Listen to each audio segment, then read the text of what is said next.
Today we'll be covering the king of 22 suppressors, the Dead Air Mask 22.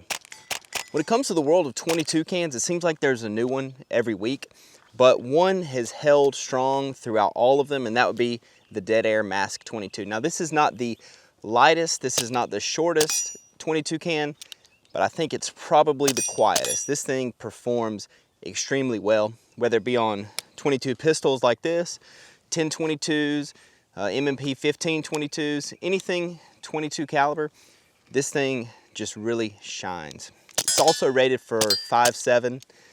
Doesn't sound that great. I don't know why anybody would do it, but you can do it, just so you know. Most everybody knows about it, but if you don't know, this thing is built like a tank. Once you put the suppressor on the end of a 16-inch barrel like this right here, this 1022, these rounds tend to become supersonic, as you can hear right here.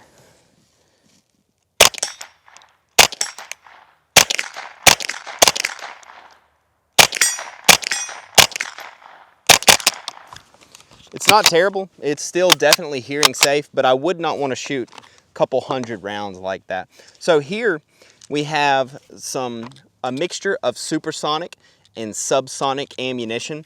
So the first round is supersonic, the second round is subsonic, and they alternate super, sub, super, sub. So you can hear the difference between supers and subs on a 16-inch barrel.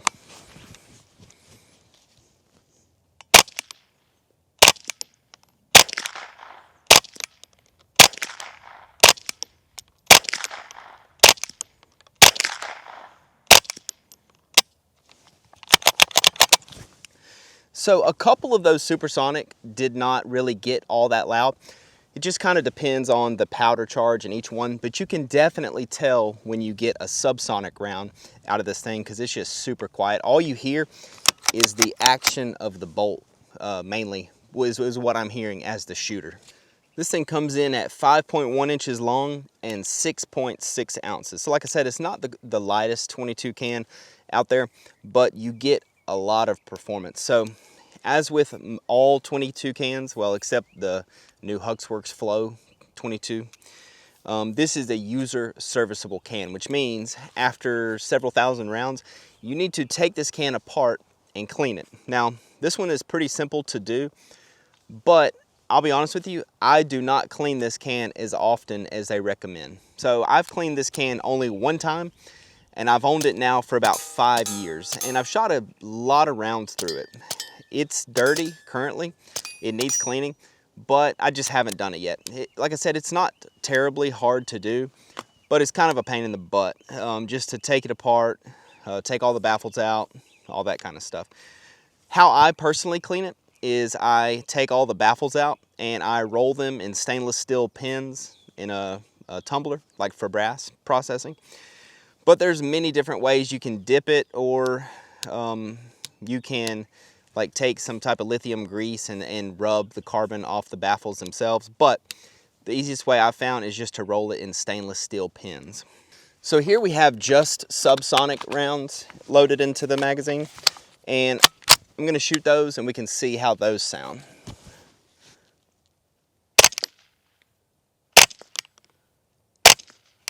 So like I said, you mainly hear the bolt cycling, so I'm gonna hold the bolt closed and let's see what they sound like, just the bullet itself. So yeah, that's very quiet.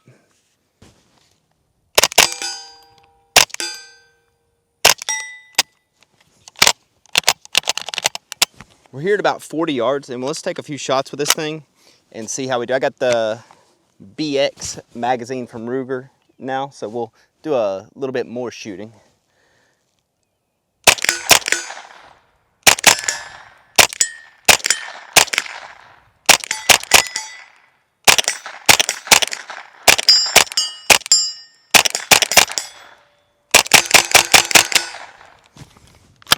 That is pretty fun. And again, no ears.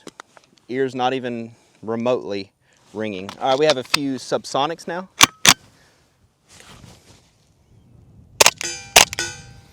That's crazy.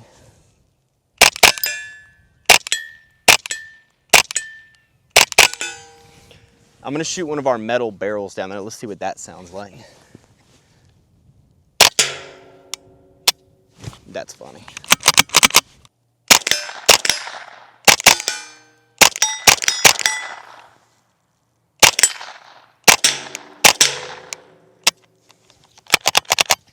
They say somewhere between like 4,000 and 5,000 rounds you need to clean this.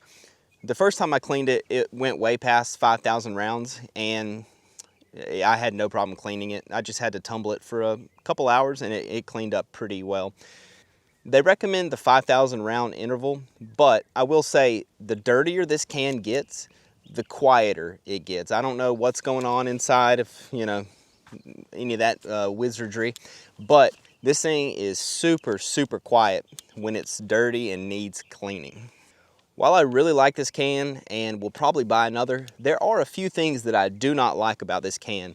The number one thing being how the tube that covers the baffles interfaces with the mounting system. So, you know, obviously when you have your suppressor, you thread it on. This is clear, by the way. So when you attach your suppressor, obviously you thread it on to the threads on the host firearm.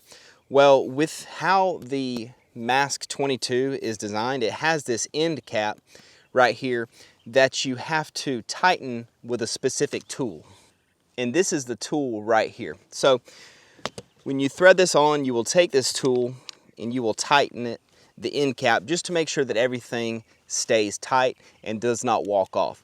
But if you want to take this suppressor off, my experience and everybody else that I've read online, you go to take it off, you just do your reverse threads, and the tube itself starts to come off, not the mount that's that is attached to the thread. So that's very aggravating. Like if you want to just take this can off and you're out in the field, like say you're squirrel hunting or something, you want to take your can off for any whatever reason, you go to unthread it, you're just going to have all your baffles come out, and you're going to have this tube right here. I'll just go ahead and do it.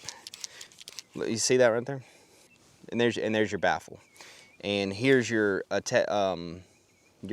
attachment point right here, still attached to the threads. Now, well, I mean, sure, you could shoot this, but I mean, the point of having unthreading it is to take the suppressor off. So what you have to end up doing is taking like a crescent wrench or a set of pliers, and you have to break the mount loose from the pistol itself, which is aggravating, and it's a design flaw. Like, you could design it better. There's really no reason for it to do that, in my opinion. And to be fair, this may be an issue that other 22 suppressors have. I'm not sure. I've only mainly dealt with this Mask 22 and a Sparrow 22 from Silence Co. So it may be an issue with other manufacturers, but I think it's something that could be resolved if they really, you know, put their minds to it. I mean, I assume all you'd have to do is reverse the threads right here, where if you try to loosen it, you know, it's not going to back off the tube holding the baffles. But I'm no engineer. I just play a YouTuber on YouTube. So now we have a wrench, we have our suppressor, and let's take it off like that. And once you break it free, you don't need the wrench anymore, but there's no way to get this off from the threads of the pistol without that wrench. So, you know, in the grand scheme of things, do I take this on and off all that frequently? No, but I want the option to do that. So that is the main and really only complaint I have with this suppressor. Now, I have researched this online and I have seen many people have this same issue, and I don't know of any solutions for it. I may be doing something incorrectly. I highly doubt it, because I've tried any and everything. I have tightened this cap on the end as tight as it'll go, and anytime I try to back it off, the tube holding the baffles comes off first. So just know that if you're looking to purchase one of these. With that being said, it would not stop me from buying a second one of these. They're that good on the performance aspect. This thing is super quiet. So we have the Dead Air Mask 22 back on the Ruger Mark IV pistol. These are Supersonic Remington Thunderbolt rounds. Let's see how they sound.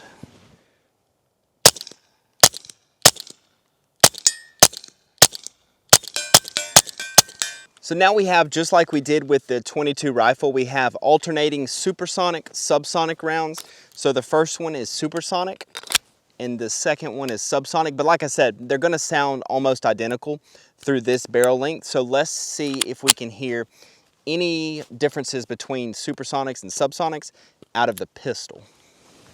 I'm just gonna shoot them into the dirt so we can get the best sound.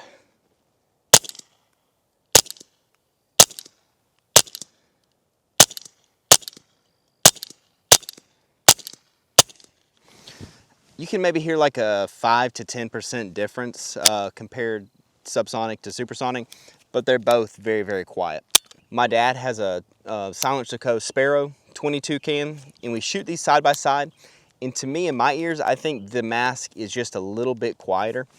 And the Silence to Co Sparrow 22 is a solid can as well. So that shows you how good this thing performs.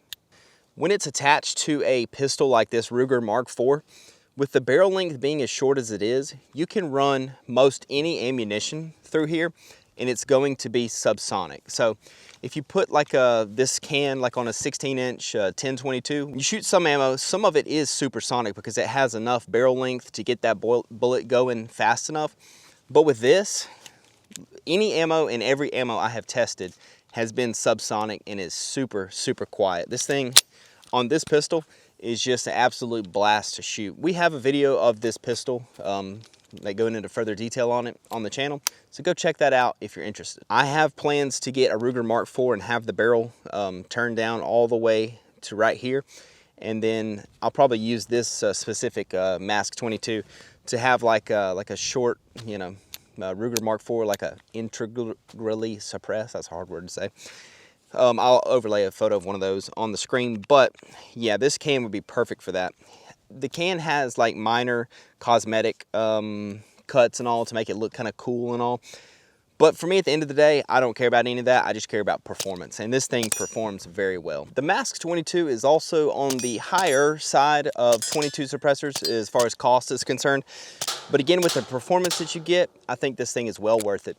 This is my favorite suppressor to shoot. I've got 5.56 cans, 30 cal cans, 9mm cans, and this one is always just a blast to shoot. I love this suppressor and suppressed 22s in general for the fact that you don't have to wear ears at all when you're shooting them. So it's a perfect candidate to introduce new shooters or, you know, inexperienced shooters, or even shooters that have never shot suppressed before, because you can, you know, shoot, have a conversation, you know, we can hear each other. You see, there's nothing to that. Like, my ears are not ringing at all. And, you know, like for a new shooter who is intimidated by the noise, the concussion and all, this is a great way to get them introduced into shooting. So I think a 22 can is a must own for every gun owner. And you know, it's just an absolute blast to shoot. Hope you guys enjoyed this one. If you have any questions, comments, leave them down below. Hit that like button and drop us a sub if you would. We'll see you next time.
Oh, that bitch is still going.